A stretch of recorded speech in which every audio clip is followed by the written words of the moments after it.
You know me. I am in your friendship circle, hidden in plain sight. My clothes are still impeccable, bought in the good years when I was still making money.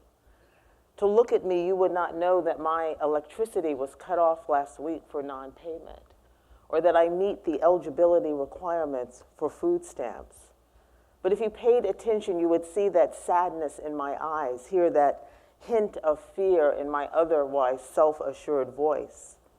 These days, I'm buying the $1.99 trial-size jug of Tide to make ends meet. I bet you didn't know laundry detergent came in that size. You invite me to the same expensive restaurants the two of us have always enjoyed, but I order mineral water now with a twist of lemon, not the $12 glass of Chardonnay. I am frugal in my menu choices, meticulous. I count every penny in my head. I demur dividing the table bill evenly to cover desserts and designer coffees and second and third glasses of wine I did not consume. I am tired of trying to fake appearances. A friend told me that I'm broke, not poor, and there is a difference. I live without cable, my gym membership, and nail appointments. I've discovered I can do my own hair. There is no retirement savings, no nest egg.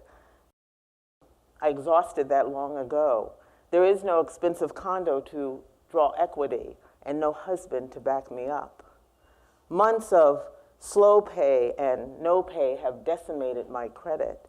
Bill collectors call constantly, reading verbatim from a script before expressing polite sympathy for my plight and then demanding payment arrangements I can't possibly meet.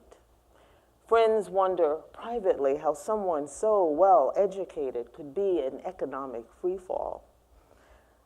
I'm still as talented as ever and smart as a whip, but work is sketchy now, mostly on and off consulting gigs.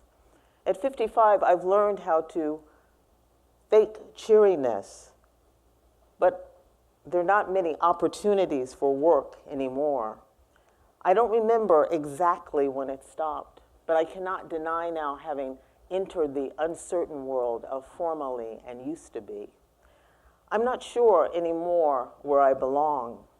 What I do know is that dozens of online job applications seem to just disappear into a black hole. I'm wondering what is to become of me. So far, my health has held up, but my body aches, or is it my spirit? Homeless women used to be invisible to me, but I appraise them now with curious eyes, wondering if their story started like mine. I wrote this piece a year ago. It's a composite of my story and other women I know. I wrote it because I was tired of pretending I was all right when I wasn't. I was tired of faking normal. I wasn't seeing myself in the popular press. Nobody I knew was traveling the world or buying a condo in Costa Rica. Very few of my friends had set aside the 15 to 20% experts tell us we need to maintain our standard of living in retirement. My friends, many in their 50s and 60s, were looking at a downward mobility, a work for life proposition, just a job loss, medical diagnosis, or divorce away from insolvency. We may not have hit rock bottom, but many of us saw a sequence of events where rock bottom was possible for the first time. And the truth is, it really doesn't take much.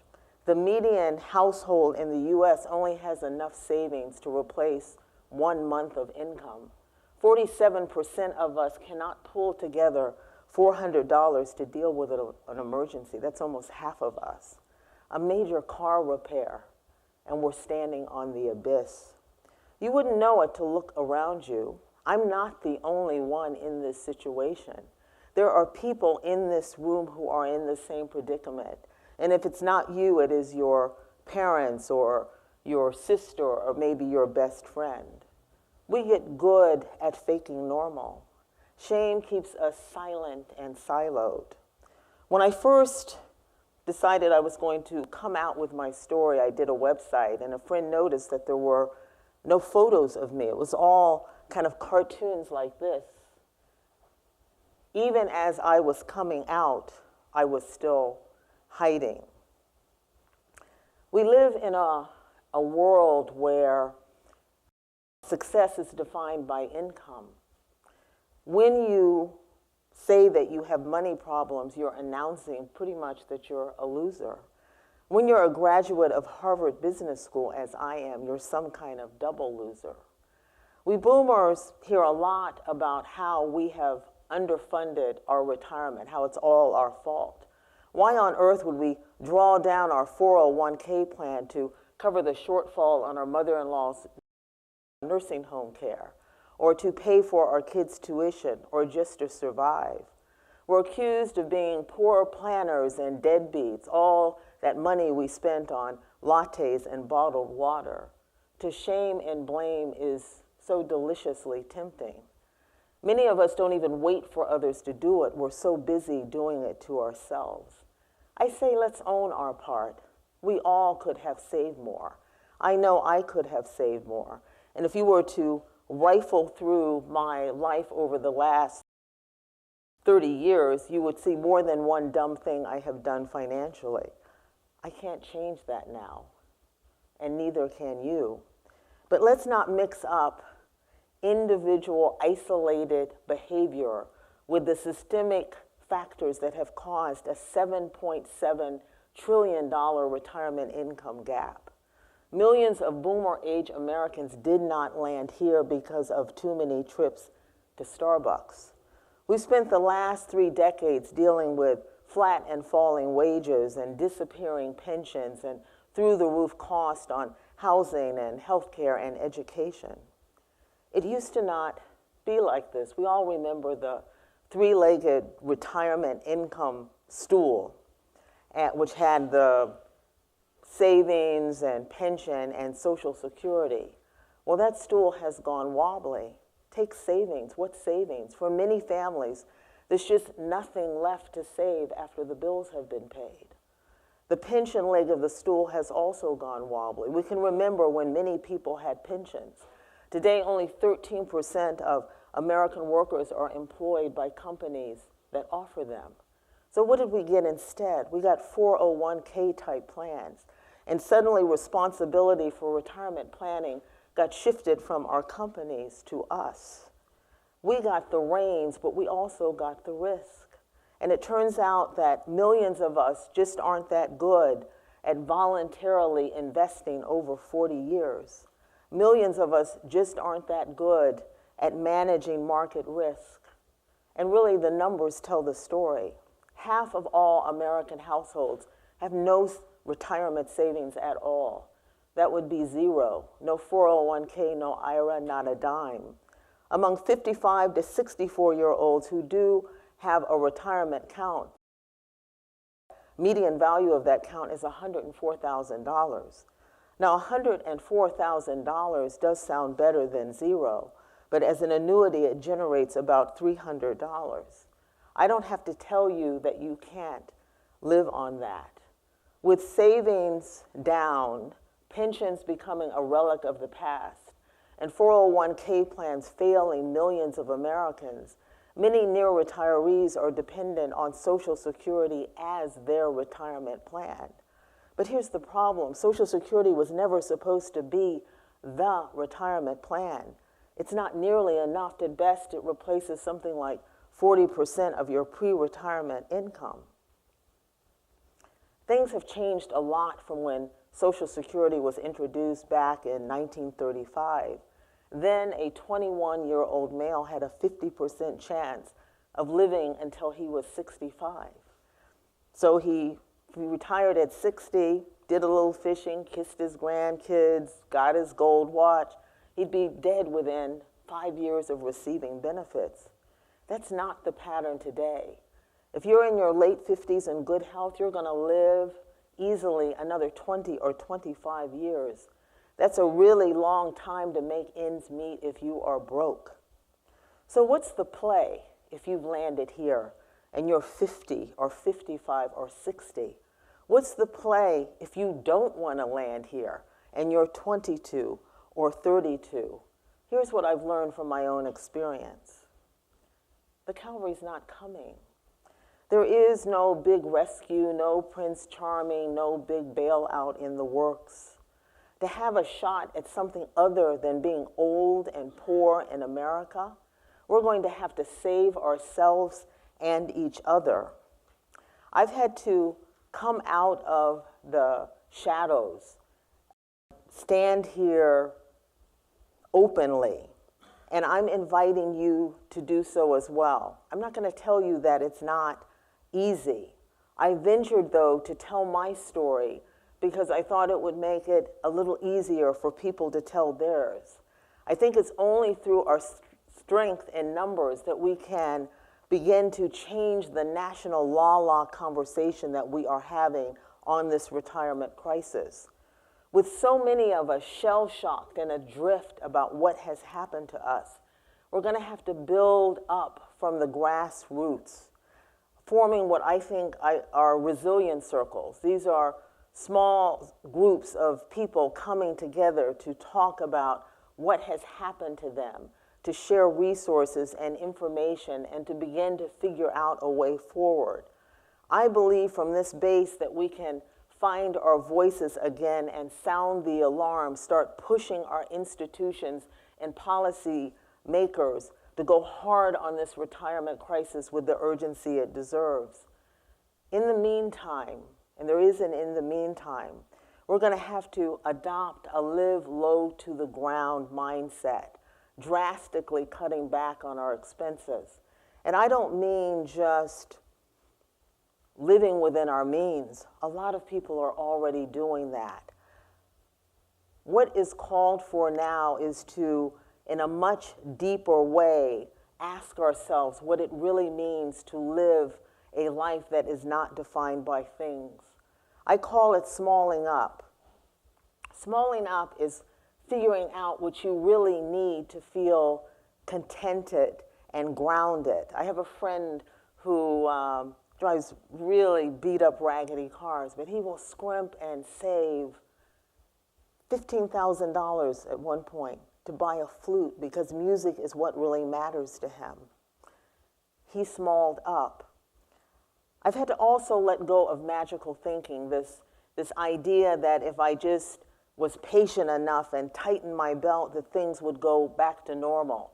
If I just sent in one more CV or applied to one more job online or attended one more networking event, that surely I'd get the kind of job I was used to having. Surely things would return to normal. The truth is, I'm not going back, and neither are you. The normal that we knew is over. In this new place that we are, we're going to be asked to do things that we don't want to do. We're going to be asked to take assignments that we think are beneath our station and our talent and our skill. I have had to get off my throne. Last year, a good friend of mine asked me if I would help her with some organization work. I assumed she meant community organizing along the lines of what President Obama did in Chicago. She meant organizing somebody's closet. I said, I'm not doing that. She said, get off your throne. Money is green. It's not easy being part of the advanced team that is ushering in this new era of work and living. First is always hardest. First is before there are networks and pathways and role models, before there are policies and ways to show us how to go forward. We're in the middle of a seismic shift, and we're going to have to find bridge work to get us through. Bridge work is what we do in the meantime. Bridge work is what we do while we're trying to figure out what is next. Bridge work is also letting go of this notion that our worth and our value depend on our income and our titles and our jobs. Bridge work can look crazy or cool depending on how you were rolling when your personal financial crisis hit. I have friends with PhDs who are working at the Container Store or driving Uber or Lyft. And then I have other friends who are partnering with other boomers and doing really cool entrepreneurial ventures. bridge work doesn't mean that we don't want to build on our past careers, that we don't want meaningful work. We do. Bridge work is what we do in the meantime while we're figuring out what is next. I've also learned to think strategy, not failure, when I'm sort of processing all these things that I don't want to do. And I say that that's an approach that I would invite you to consider as well. So if you need to move in with your brother to make ends meet, call him.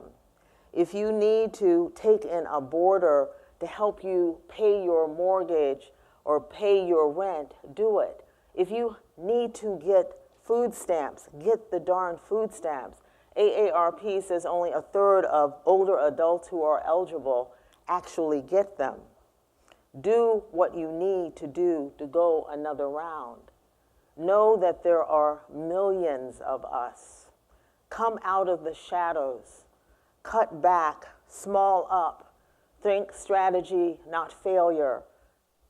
Get off your throne and find the bridge work to get you through the lean times.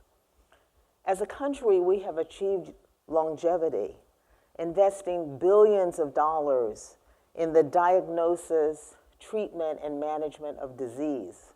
It's not enough to just live a long time. We want to live well. We haven't invested nearly as much in the physical infrastructure to ensure that that happens. We need now a new way of thinking about what it means to be old in America. And we need guidance and ideas about how to live a richly textured life on a much more modest income. So I am calling on change agents and social entrepreneurs, artists and elders and impact investors. I'm calling on developers and disruptors of the status quo. We need you to help us imagine how to invest in the services and products and infrastructure that will support our dignity, our independence, and our well-being in these many, many decades that we're going to live. My journey has taken me from a place of fear and shame to one of humility and understanding. I'm ready now to link shields with others to fight this fight, and I'm inviting you to join me. Thank you.